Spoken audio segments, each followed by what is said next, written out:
Time to start another month. And what would Jesus ask you today? Today, let's go to Matthew's Gospel, chapter 6, verse 28, where Jesus asked, "And why do you worry about clothes?" Now, that question can be expanded to ask, why do you worry about anything at all? God is able to provide for all your needs, including food, shelter, transportation, and relationships.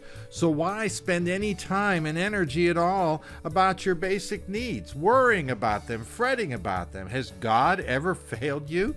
Are you enjoying His blessings now, or are you worrying about the future?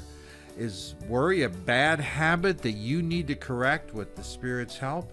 Now, let's go to Ecclesiastes chapter 2, and we'll read some verses there from the wisdom writer. "So I hated life because the work that is done under the sun was grievous to me.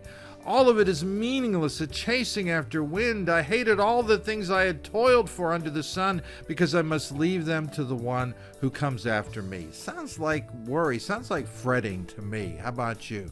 "And who knows whether that person will be wise or foolish, yet they will have control over all the fruit of my toil into which I have poured my effort and skill under the sun. This too is meaningless, so my heart began to despair over all my toilsome labor under the sun. For a person may labor with wisdom, knowledge, and skill, and then they must leave all they own to another who has not toiled for it. This too is meaningless and a great misfortune.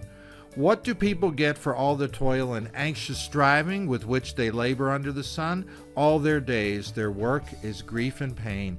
Even at night their minds do not rest. This too is meaningless." Now, if we left it there, we'd be in trouble. But the writer goes on to say, "A person can do nothing better than to eat and drink and find satisfaction in their toil. This too I see is from the hand of God, for without Him who can eat or find enjoyment? To the person who pleases Him, God gives wisdom, knowledge, and happiness, but to the sinner He gives the task of gathering and storing up wealth to hand it over to the one who pleases God. This too is meaningless, a chasing after wind." Those are pretty deep verses. Go back and read Ecclesiastes 2 for yourself, and then endeavor to apply its conclusions to your life today to stop worrying and fretting. We'll be back tomorrow. Until then, you ponder today's question. So long for now.